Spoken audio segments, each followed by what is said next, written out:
Patrimonio es una iniciativa financiada por el Fondo de Fomento de Medios de Comunicación Social del Gobierno de Chile y del Consejo Regional. Hoy por hoy el lema de Penco es ciudad histórica y claro que tiene motivos para hacerlo. Por sus territorios han pasado personajes tan relevantes para Chile como Pedro de Valdivia y Alonso de Ercilla. Es una ciudad que cuenta con un gran patrimonio histórico, arqueológico, cultural y también natural, el que además con una renovada cara en la actualidad le permite tener una mirada hacia el futuro. En el primer capítulo de Patrimonio, Historia Viviente, veremos la historia de Penco. ¿Qué tal? ¿Cómo están? Un gusto volver a saludarles en la tercera temporada de Historia Patrimonio Viviente.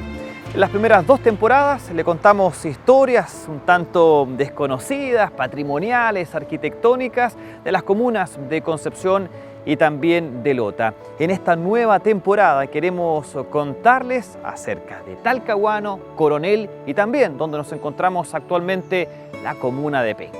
Y parte de esta rica historia que tiene la comuna de Penco la conocemos gracias a quien está a mi espalda, Alonso de Ercilla y su libro La Araucana. Penco, una comuna con una tremenda historia. De hecho, Pedro de Valdivia fundó la ciudad de Concepción justamente en este lugar y debido a desastres naturales es que debió trasladarse por decisión de las autoridades de la época al sector de La Mochita, donde actualmente se encuentra Concepción. Pero Penco tomó, por supuesto, su propio camino. Una época dorada respecto del turismo, su proceso, su cambio también hacia la industrialización. Bueno, de todo eso y mucho más conversamos junto al historiador Boris Márquez. La llegada de Pedro de Valdivia a Penco, la fundación de la ciudad. ¿Por qué, según lo que se ha podido estudiar, por qué Pedro de Valdivia y su gente eligen este lugar para instalarse ahí? Pedro de Valdivia, ¿verdad?, era un líder militar, era un hombre que estaba con una estrategia para conquistar todo lo que era el sur de Chile, quería apoderarse también del estrecho de Magallanes y sabía que Santiago y la fundación de Santiago era un paso, pero tenía que conquistar el sur de Chile.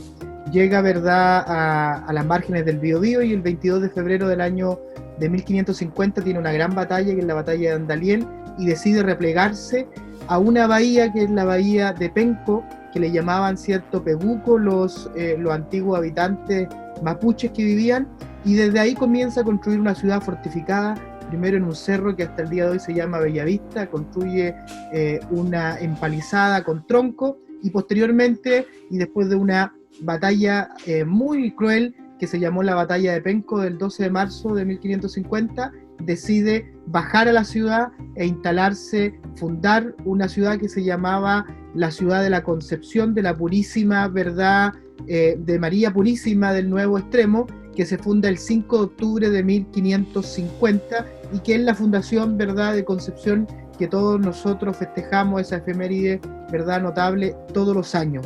Para la llegada de los españoles había más de 1 millón de habitantes a lo largo, ¿verdad?, del territorio que hoy día nosotros denominamos nacional. Estaba el pueblo mapuche, que había resistido, ¿verdad?, con los datos arqueológicos que nosotros hoy día tenemos, 70 años antes había resistido una invasión inca. Ya sabemos muy bien que Santiago, todo el Mapocho, ¿verdad?, estuvo asentamiento inca y que también lo estuvieron, ¿verdad?, hasta las márgenes del Biobío. Se han hecho estudios en Hualqui, ¿verdad?, donde se han encontrado algunos petroglíficos, ¿cierto? Se han encontrado también algunas hachas de cobre y otras cuestiones más importantes, pero recordemos que la bahía de Concepción permitía el auxilio, ¿verdad?, por los caminos del mar. También había un gran río, que era el río Andalién, un riachuelo de aguas claras, como la llamaba Pedro de Valdivia, que era el actual río de Penco. Tenía además fortificaciones naturales con sus cerros, árboles, tenía mucho alimento tanto por el mar como lo que se producía naturalmente, como lo que después se denominó la fresa, o lo que hoy día nosotros conocemos como la frutilla. Así que, y su tierra además era muy productiva para poder hacer alfarería, así que asentamientos mapuches y pre-mapuche existieron por mucho. Existía también minas de oro en Quilacoya, ¿verdad? Y todo ese tráfico llegaba a este valle, y para que existieran esas minas, quieren decir que ya habían ciertas prospecciones de los pueblos originarios, y es por eso que se luchó mucho. Tanto así que la residencia de los gobernadores se fijó en Concepción. Hurtado de Mendoza, por ejemplo, en todos sus años que estuvo de gobernador, nunca visitó Santiago, solamente cuando tuvo que partir para Perú. El propio Pedro de Valdivia cambia sus terrenos, sus territorios del norte, ¿verdad?, por territorio en este gran valle. Así que Concepción se hace capital de Chile con la instalación de la Real Audiencia, se hace cuartel general con la instalación, ¿verdad?, del ejército, que posteriormente en el siglo XVII, a inicios del XVII, va a ser un ejército profesional con Rivera, y además va a ser cabeza de la administración nacional, porque aquí está el Palacio del Gobernador. También Penco ha sabido de desastres naturales. Varios terremotos ya la habían afectado, pero el del 25 de mayo de 1751 cambiaría para siempre su historia. Un megasismo y posterior tsunami obligó a trasladar la ciudad de Concepción desde Penco hasta su actual emplazamiento. Por lo menos 5 veces la ciudad fue completamente destruida. Las generaciones sabían, ¿cierto?, como sabemos nosotros, los modernos penquistas y pencones, que a cada generación viene un gran desastre.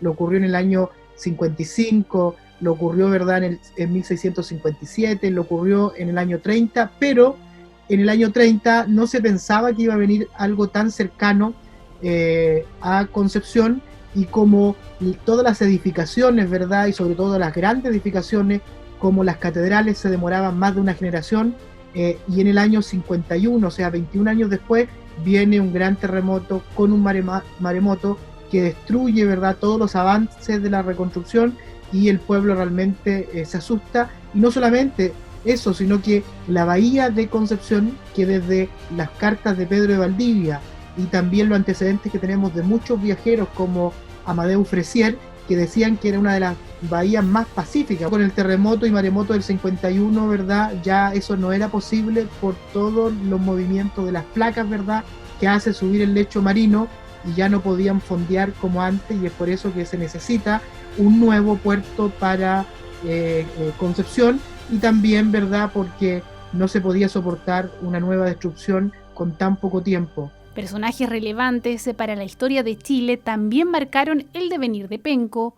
Uno de ellos fue Alonso de Ercilla, quien vivió en la ciudad. Otro fue el sacerdote jesuita Luis de Valdivia y sus gestiones en la Guerra de Arauco. Alonso de Ercilla y Zúñiga, ¿verdad?, que llega a esta ciudad, y en el campamento de Penco comienza a escribir la historia de la conquista, y que es el verdadero amigo de los araucanos, ¿verdad?, de los mapuches. No nos olvidemos que en honor a un amor que pareciera que él tuvo, o probablemente también se dice que a una dama araucana, ¿verdad?, que lo salvó, porque él estuvo condenado a muerte por Hurtado de Mendoza, y parece que complació de alguna manera a Hurtado de Mendoza y lo convenció de que no lo matara a este joven hidalgo, ¿verdad?, Ercilla, y logró Ercilla volver a su lugar de residencia y escribir la Araucana. No nos olvidemos de una de las figuras muy olvidadas que se llama Luis de Valdivia.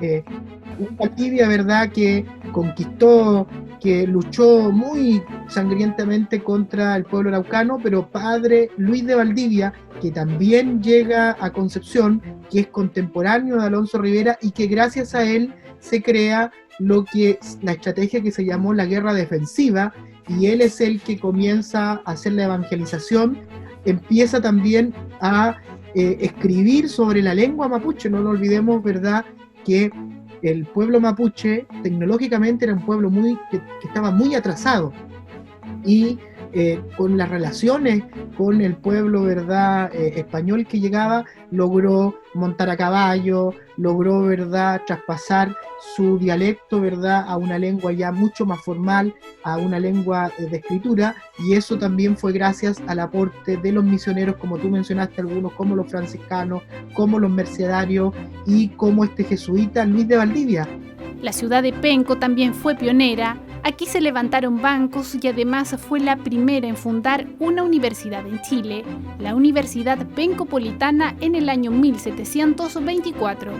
Hubo banco también, y después no nos olvidemos que estuvieron las hermanas trinitarias, que después regresaron. Ellas llegan un poco más tarde, en el siglo XVIII, ¿cierto?, a principios de 1700, no recuerdo bien la fecha, y ellas también hacían préstamos, y es por eso que Reinaldo Muñoz Olave le llama en su historia de las Trinitarias de los años 20, le llama el primer banco de Chile.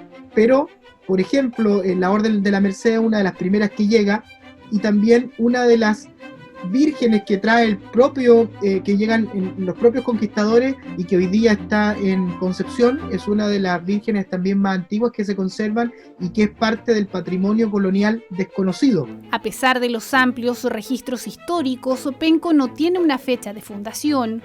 Otra de las interrogantes es saber qué pasó con los habitantes tras el traslado de la ciudad a su actual ubicación, 14 años después del terremoto de 1751, ya que hubo quienes decidieron permanecer en el territorio.